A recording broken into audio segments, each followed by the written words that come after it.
Cosmopolitanism, the idea that we have obligations to others and take an interest in the practices and beliefs beyond the borders of our own countries. Who can be a cosmopolitan? Gandhi, Eleanor Roosevelt, Martin Luther King Jr., Nelson Mandela, and me? Can I be a cosmopolitan? But I'm no Gandhi. Is cosmopolitanism out of reach for someone like me? Meet Robin. I met Robin in 1997 in college. The year before, Robin had done something that blew my 18-year-old mind. She was from Idaho, but she wanted to study photojournalism at Western Kentucky University. So she left behind her family and friends, drove 1,700 miles across the country, spent a year living and working in Kentucky to establish residency, and started a new life in a completely new place. Robin grew up in Idaho Falls, Idaho. In her hometown, over half of the population are members of the Church of Jesus Christ of Latter-day Saints and have been for several generations. Robin says that for the most part, people in her local culture are friendly, kind, helpful, and very family-oriented. It's a very outdoorsy culture as well, with a lot of hunters and fishermen. In Kentucky, she surprisingly found many similarities. Both, she says, are conservative and somewhat isolated, but there are more racial tensions in the South, which she hadn't experienced in Idaho. Robin also enjoyed the friendliness and hospitality of Southern culture and the laid-back attitude and a bit slower pace of life. Just sit on the porch and soak it in. After college, Robin decided that moving from one side of the country to the other wasn't enough of an adventure. So how about moving to another part of the world?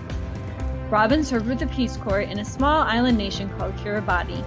She decided to join the Peace Corps because she loved the idea of experiencing another culture and really wanted to try and help where she could. She says, I love my experience moving from the West to the South and learning all the little differences, like all sodas or Cokes, and I wanted to learn more about different cultures. It was very difficult, much more than I realized it would be, and for different reasons than I thought. Kiribati is very isolated and very small. The limited communication was more difficult than no running water or electricity. But the people in Kiribati are very friendly and outgoing people. They have very little, but are completely willing to give you anything they can. Reflecting on what has stuck with her from her time in Kiribati, Robin says, I think I've kept some of that laid-back culture and just go with the flow. I learned that some of the things we freak out about here are a little more flexible, and it's not going to kill you. After leaving the Peace Corps, Robin spent a few years in Texas and Arizona pursuing a career in journalism, but she says that basically as soon as she got back from the Peace Corps, she was trying to figure out how to get back overseas. Her experience in Kiribati made her realize how much she loved living outside the U.S. and being immersed in another culture. Things weren't working out with journalism, so she decided to try something new. How about teaching? Overseas? In Korea? Robin says, I had a friend who had taught in both Japan and Korea, and she felt she had more of a cultural experience in Korea, so I decided to go there. She also told me she could walk down a dark alley at 2 a.m. as a single woman by herself and still felt totally safe. Which is so true. I wish the US was more like that.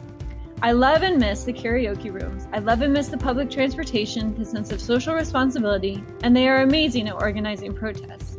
Koreans were always friendly and willing to help when I needed it. After teaching in Korea, Robin moved back to the United States for a few years to officially get her teacher certification. She lived in California near the Korean part of San Jose, so she had a beautiful blend of cultures to come back to. She says, if I ever got homesick for Korea, I would just go to the Korean market and wander around. I still do that when I visit there.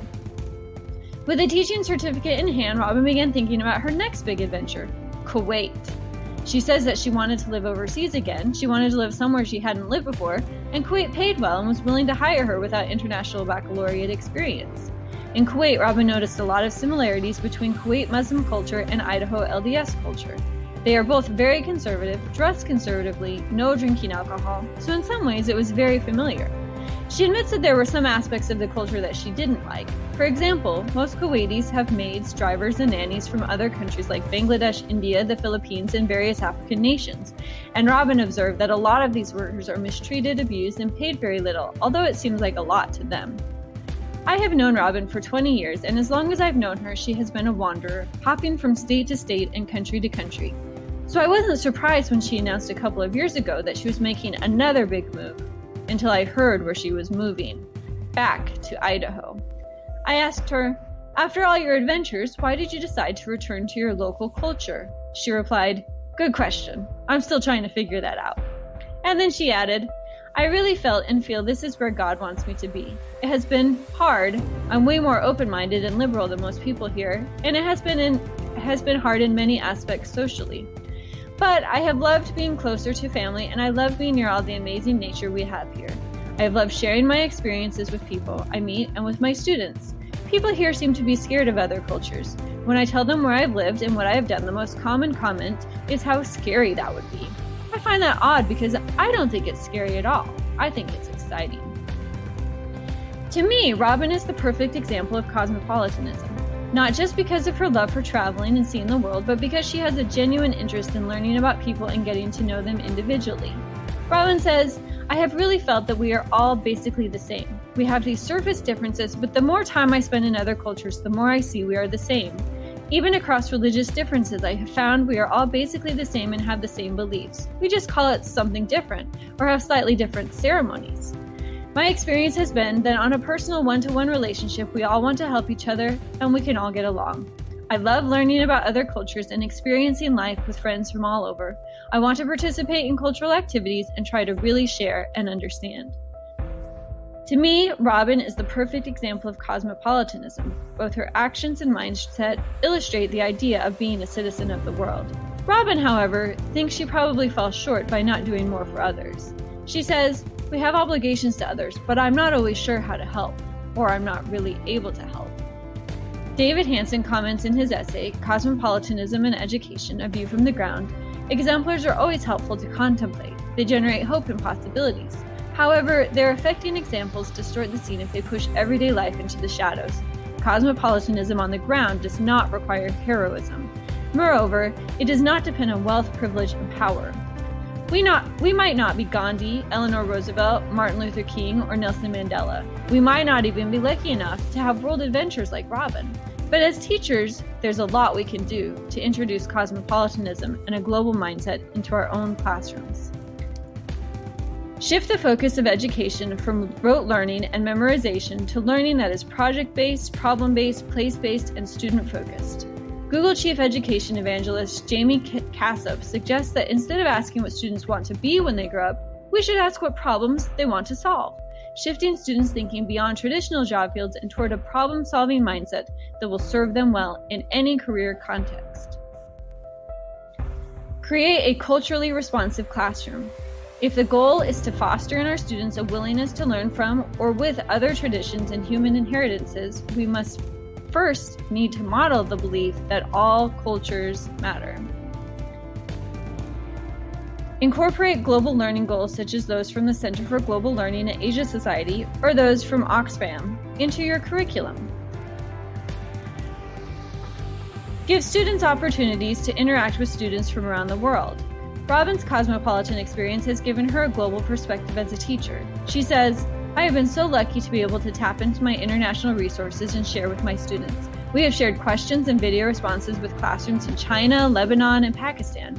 We did a mystery Skype with a guy in Brazil. We did postcard exchange with classrooms across the US and Canada when we participated in the Global Read Aloud, and the kids were really interested in learning about the culture of Pakistan as we read Amal Unbound. I find the kids are highly engaged, and it is such a great experience for them. Use the local as a launching point for the global and vice versa. After exploring local history, art, culture, and concerns, make connections to the world beyond. And after exploring large-scale global problems, give students opportunities to apply their learning by exploring and solving those issues in their local context. Being a citizen of the world can feel like a huge proposition. The world is wide, the problems overwhelming, and even the people given as examples of cosmopolitans, Gandhi, Roosevelt, Martin Luther King, and Mandela, make the philosophy feel out of reach for the average person. But as Robin's example shows, we can all apply some of the principles of cosmopolitanism. Even me, even you.